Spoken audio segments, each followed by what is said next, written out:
신장질에 대한 소개를 좀 마쳤고요. 그 다음에는 결국에는 아까 말씀드렸지만 점점 나빠져서 그 신장 기능이 10%, 15% 밑으로 되면 더 이상 우리 몸에 노폐물을 걸을 수가 없습니다. 물론 이 수분 흡수하는 기능이 남아서 노폐물을 걸러내지 못하더라도 어느 정도 소변은 봐요. 그러니까 물만 빼는 거죠. 신장이. 그래서 다 나빠져서 우리가 신장 수치가 보통 한 1.2까지가 정상인데 이제 한 6, 7, 8 정도 되면 투석 준비를 하셔야 되는데 외래 오신 환자분들이 아직까지 소변 본다고 신장 기능 남아있다고 이제 이런 치료를 안 하시려고 거부하고 가세요. 그런데 이 망가지는 기능 중에 소변, 그러니까 물 빼는 기능이 가장 나중에 망가지기 때문에 처음에 이제 여러 가지 노폐물 걸러내는 기능이 다 망가지더라도 소변은 나와요. 그러니까 소변이 나오냐 안 나오냐가 이렇게 크게 중요한 게 아니고 검사를 해서 신장 수치가 어느 정도 이상이 올라가면 이것을 콩팥을 대체할 수 있는 치료법을 시작을 해야 됩니다. 이제 제일 많이 하는 게 투석이죠. 투석은 크게 혈액, 그러니까 피를 돌려서 하는 혈액 투석이 있고 복막, 뱃속에다가 물을 넣어서 이 뱃속에다가 물을 넣고 이 노폐물을 걸러내는 두 가지 방법이 있습니다. 혈액 투석을 제일 많이 하기 때문에 바로 다음 슬라이드 설명을 드리고 일단 복막 투석을 간단히 설명을 드리면 우리 배 안에 복막이라는 얇은 막으로 이렇게 감싸고 있어요. 근데 거기에는 많은 혈관들이 있고 그래서 이 배 안에다가 관을 넣고 거기다가 한 3리터 정도 되는 물을 채워 넣습니다. 그러면 이 복막이 이 선탑 현상으로 여기서 이제 노폐물이 우리 몸에 있는 노폐물이 빠져나와서 이 복막에 뱃속에 우리가 일부러 넣었던 그 복막 액속으로 이렇게 빠져나와요.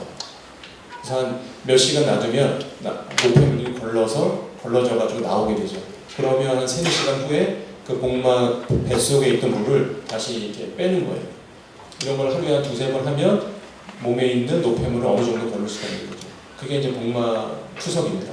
근데 이 결정적으로 이 배 안에다가 항상 이 피부로 나와 있는 관을 넣고 살아야 됩니다. 그래서 굉장히 생활하기 불편하시죠.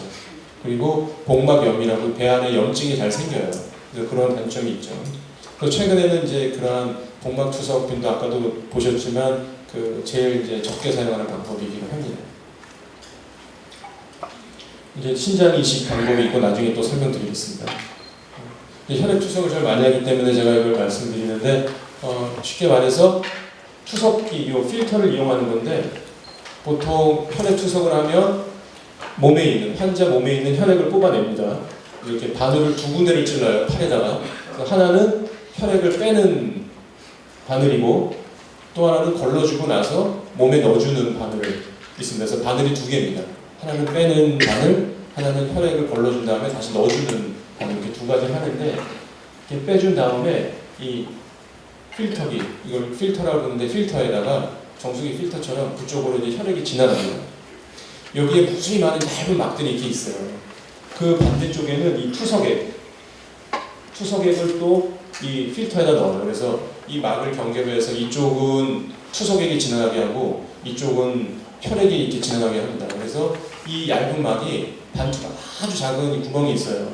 근데 다행히 우리 몸의 노폐물은 이 사이즈가 작아가지고 그 통과해요. 삼투압 현상으로 그 가느다란 구멍을 다 통과합니다. 근데 우리 몸에 중요한 세포나 단백질들은 사이즈가 커가지고 통과가 안 돼요. 그래서 그런 원리를 이용해서 이 필터를 사이에 두고 노폐물이 왔다 갔다 하는 거, 이렇게 노폐물이 혈액에서 투석액으로 빠져나가는 거죠. 그래서 투석액은 처음에 깨끗한 투석액이 들어왔다가 이 필터를 거쳐 나가면 이제 노폐물이 잔뜩 든 투석액으로 변하는 거죠. 혈액은 반대로 이 필터를 거치고 나면 노폐물이 걸러지고 나서 그리고 나서 깨끗한 혈액이 들어가게 됩니다. 이게 혈액 투석의 원리예요. 그런데 이제부터 이제 질문들이 많이 이제 외래에서 오신 환자들이 많이 하시는 게 뭐냐면 결국엔 이 투석을 하려면 혈액을 뽑아야 되잖아요. 혈액을 몸 안에서 채취를 해야 되는데 이제 콩팥이 안 좋으신 분들이 목에다 관을 넣거나 가슴에 관을 넣으신 분들이 있을 거예요. 이게 뭐냐면 중심정맥을 이용한 혈액 투석이라는데 이 어려운 말은 아니고 중심정맥이라는 건 심장에 가까운 심장에 붙어있는 혈관이라는 거예요. 왜냐하면 아까 보셨죠? 전에 보셨던 그 그 투석기를 돌리려면 최소한 분당 한 600cc 이상의 많은 혈액을 동시에 한 번에 뽑아야 돼요. 그래서 이런데 팔에 이제 혈관이 있지만 이런 데다가는 바늘을 찔러서 혈액을 빼도 혈액 그 투석기가 돌아가질 않아요. 혈관이 가늘기 때문에 한 번에 그렇게 많은 혈액량을 뽑아낼 수가 없습니다.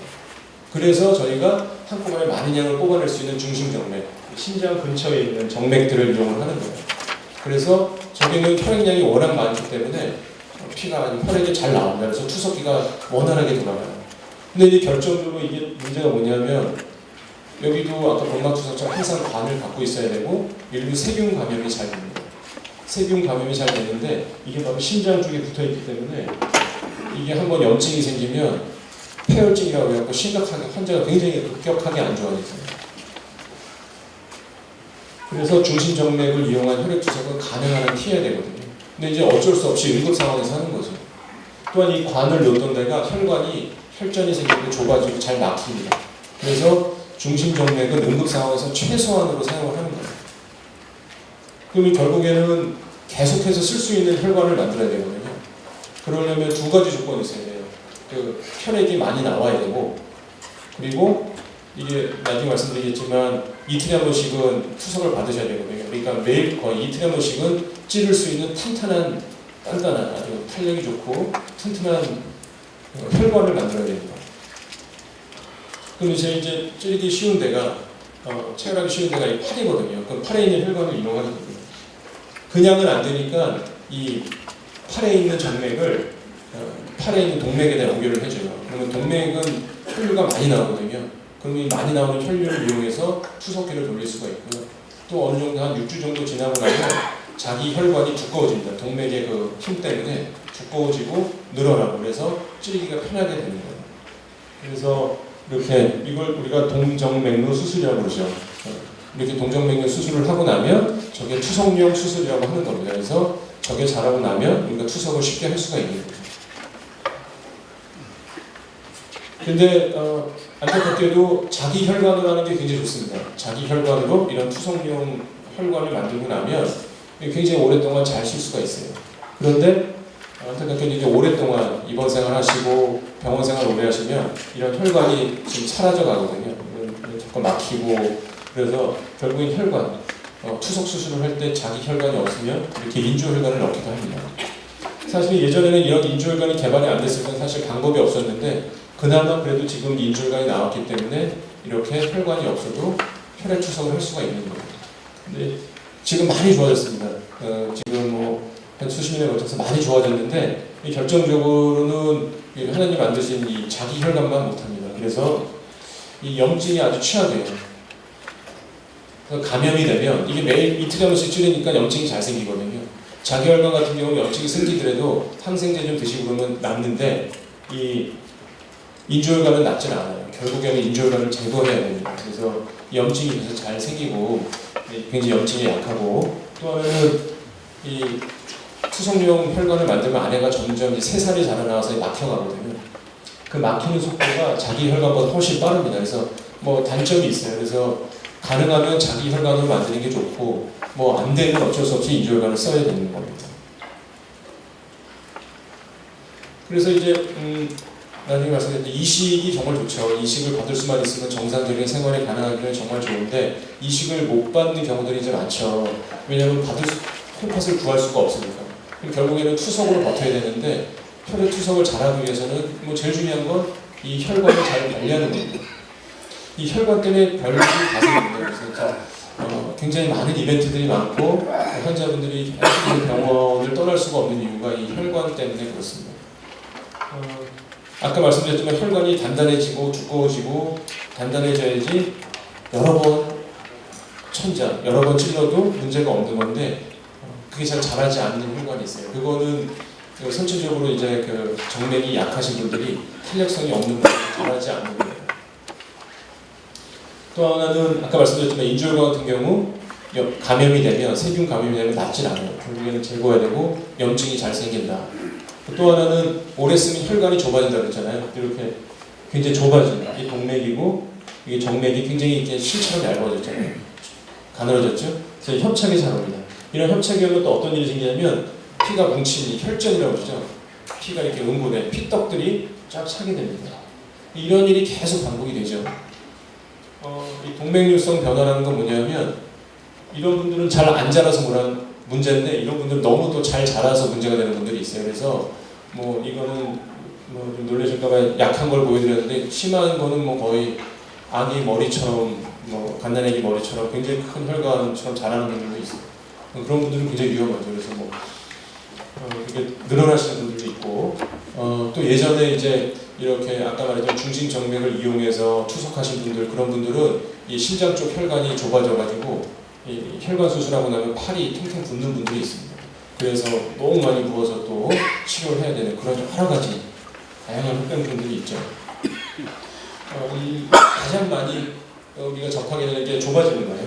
이게 쓰다 보면 이 혈관이 좁아져요. 자꾸 쓰다 보면. 그럼 뭐 어쩔 수 없는 거죠. 이 정상적인 혈관이 아니라 혈관을 일부러 수술을 해서 동맥에 같이 붙여놨기 때문에 그 동맥의 흐름 때문에 혈관이 좁아지게 되어 있습니다. 그래서 이건 시간이 지나 어쩔 수 없는 거고 대부분은 이렇게 들어가서 풍선 같은 걸로 이렇게 넓히고 나면 또 잘 쓰실 수가 있어요.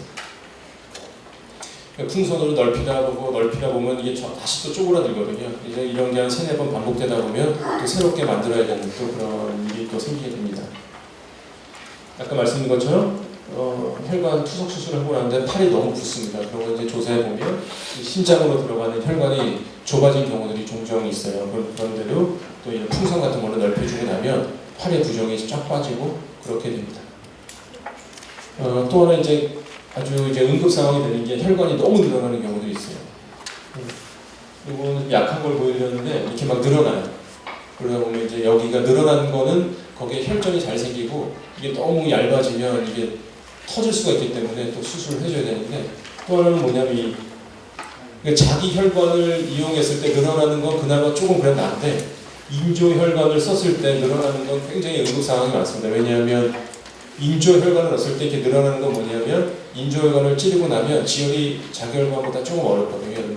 지혈이 잘 안 되면 그쪽으로 이렇게 피가 고여가지고 이게 반복되다 보면 사실은 여기 보면 여기 인조혈관인데요. 여기 무수히 많은 이제 주사바늘이 있는데 이게 지혈이 안 돼갖고 혈관 덩어리를 만든 거예요. 그래서 이렇게 점점 커지다 보면 피부가 백지처럼 얇아져요. 그럼 이렇게 육안으로 봤을 때 이렇게 늘어난 데가 파랗게 보여요. 우리가 깊은 바다 이렇게 가보면 이렇게 파랗게 보이는 것처럼 여기 밑에 혈액이 고여 있으면 파랗게 보인다고. 그건 굉장히 응급 상황입니다. 그래서 뭐 응급실에 가끔씩 환자분들이 오세요. 그러시면 저희가 뭐 밤이라도 나가서 수술하는 거는 이제 이런 분들이 많이 계시거든요. 그래서 특히 이제 연세가 많으셔서 잘 지혈이 안 되고 눈에 잘 안 보이시면 이게 지혈이 잘 안 되고 이렇게 변화가 와도 잘 캐치를 못 하시기 때문에 이게 상당히 이게 커져가지고 막 터지기 일보 직전까지 잘 모르세요. 그래서 응급실 오시는 분들이 종종 계시죠.